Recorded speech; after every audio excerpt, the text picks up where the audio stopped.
औज़ुबिल्लाहिमिनश्शैतानिर्रजीम बिस्मिल्लाहिर्रहमानिर्रहीम। जो ज़िंदगी है इंसान की, उसमें चंद चीज़ों की बहुत अहमियत है, जिसमें खाना पीना, रहना सहना और पहनना, और इतना ही इम्पॉर्टेंट इंसान की ज़िंदगी में जो है वो सेक्सुअल फंक्शन है।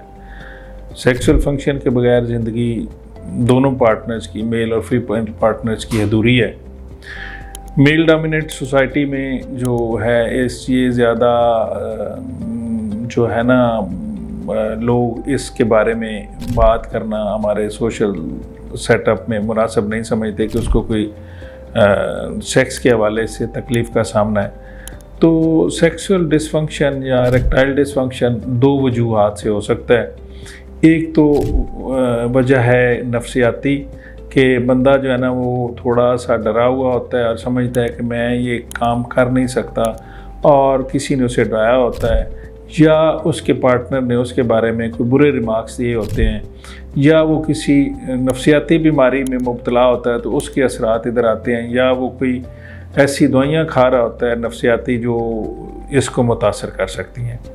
तो उसका दूसरा पहलू जो है वो इरेक्टाइल डिसफंक्शन का वो है कि उसको जेन्युइनली ये बीमारी होती है कि वो ना तो ये इरेक्शन अचीव कर सकता है, ना मेंटेन कर सकता है, और ना ही सेक्सुअल फंक्शन कर सकता है।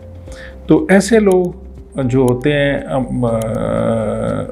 लोगों में चंद वजूहात हैं। एक तो ये है कि उनका वीनस लीकेज है, दूसरी वजह यह है कि शुगर ब्लड प्रेशर की वजह से उनकी खून की नसें जो है ना वो तंग हो जाती हैं और वहाँ पे खून प्रॉपरली पहुँच नहीं पाता, फिर इरेक्टाइल डिसफंक्शन हो जाता है, और इस तरह एक्सीडेंट हो जाते हैं। अल्लाह माफ़ कर, न्यूरोलॉजिकल है कि एक्सीडेंट होने से भी अगर कोई रीढ़ की हड्डी का मसला बन गया तो उसमें भी ये बीमारी हो जाती है।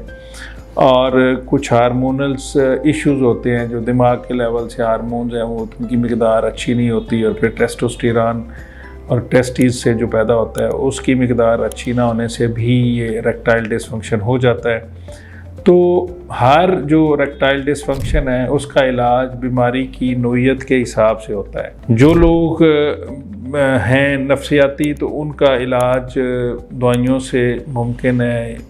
कुछ लोग ऐसे होते हैं जो न्यूरोलॉजिकल हैं तो उनका नर्वस सिस्टम को मुआयना करके इलाज तजवीज़ किया जा सकता है, और जो एंड आर्गन के मसाइल होते हैं उनके लिए फिर आजकल दो तीन चीज़ें बड़ी अच्छी दस्तयाब है मार्केट में। एक तो ऐसी दवाइयाँ दस्तयाब है जो थोड़ी सी भी इरेक्शन में इश्यूज़ हो रहे हैं तो ऐसी दवाइयाँ आजकल इजीली पाकिस्तान में दस्तयाब है, जो कि इरेक्शन को बेहतर करती हैं और उनकी ज़िंदगी में जो है ना खुशियाँ भर देती हैं।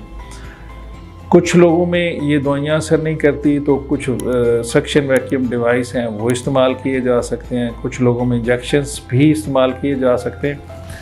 और वंस फॉर ऑल अगर कोई बंदा इन सारी चीज़ों पे मुतमिन नहीं या उसकी क्वालिटी ऑफ लाइफ अच्छी नहीं है तो आजकल पिनाइल प्रोस्थेसिस भी दस्तयाब है, जो कि हम नफ्स के अंदर डाल देते हैं और उससे उसके इरेक्शन के मसाइल जो है ना वो ठीक हो जाते हैं, और वो अपना जो रूटीन की लाइफ है वो बड़ी अच्छी जो है ना गुजार सकता है।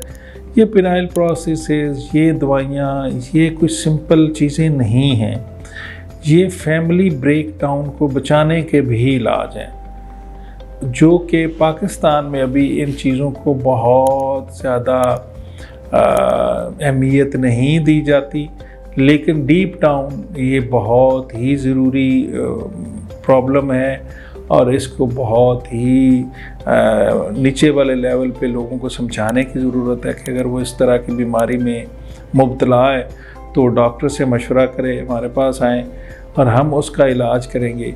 अदरवाइज़ वो घर में बदमज़गी रहती है और उसकी सोशल इम्प्लिकेशंस बहुत ज़्यादा हैं।